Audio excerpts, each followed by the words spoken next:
एक क्वेश्चन है unit and dimension का, टॉपिक है एरर। दिया है given resistance R1 equals to 8 plus minus 0.4 ohm and resistance R2 equals to 8 plus minus 0.6 ohm. What is the net resistance when R1 and R2 are connected in series?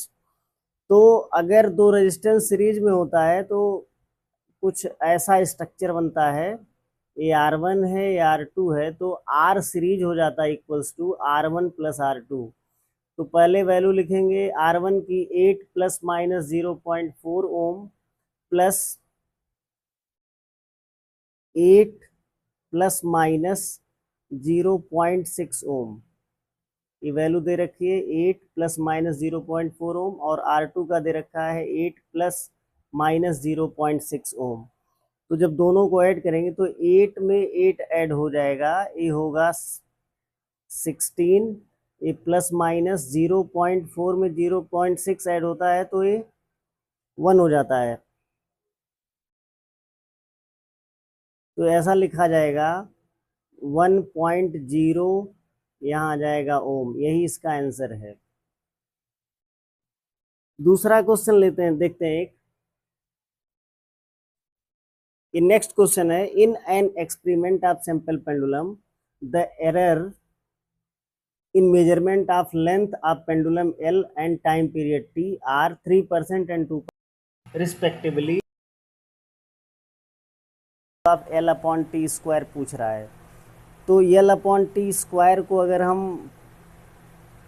Percentage error के form में लिखते हैं तो ऐसा लिखा जाएगा delta L upon L into 100%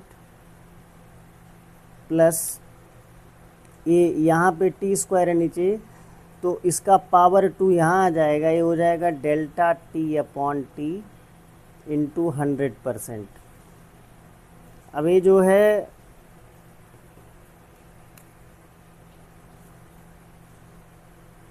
इतना जो दिया है delta L upon L into 100, ये 3% है, तो यहाँ लिखा जाएगा 3% प्लस जो टाइम का है वो 2% है, तो 2 इंटू 2 लिखेंगे।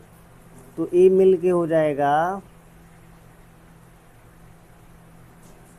4 और 3 7% आएगा इसका आंसर। इनमें एरर कितना होगा? 7% होगा। सवाल फिर से पहला है, गिवन रेजिस्टेंस दिया है R1 8 plus minus 0.4 ohm and resistance R2 दिया है 8 plus minus 0.6 ohm. What is the net resistance when R1 and R2 are connected in series? तो जब दो रेजिस्टेंस को सीरीज में कनेक्ट करते हैं तो उनका रेजिस्टेंस इन सीरीज हो जाता है R1 प्लस R2। ऐसा डायग्राम बनता है। तो यहाँ R1 की जगह पे R1 वाली वैल्यू रख दी 8 plus minus 0.4 plus 8 plus minus 0.6। 8 और 8 मिलके हो गया 16 या 16 और 0.4 और 0.6 मिलके हो गया 1। तो 16 प्लस माइनस 1 ओम इसका आंसर आया। ये RS हमें मिल गया था।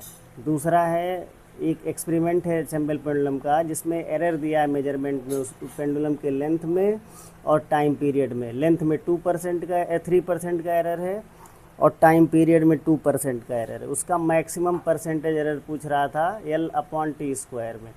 तो L ऐसा अगर दिया है, इसका परसेंटेज एरर लिखने के लिए क्या करते हैं, ऊपर वाले का del L upon L into 100% plus जो पावर होता है उसको पहले मल्टीप्लाई कर देते हैं 2 और इसका टाइम का delta T upon T into 100%। ये 3% दिया तो यहाँ 3% लिख दिया और 2 इंटू ए वाला 2% है, तो 2 2 जा 4 होता है, 4 3 7 आंसर आ गया 7%।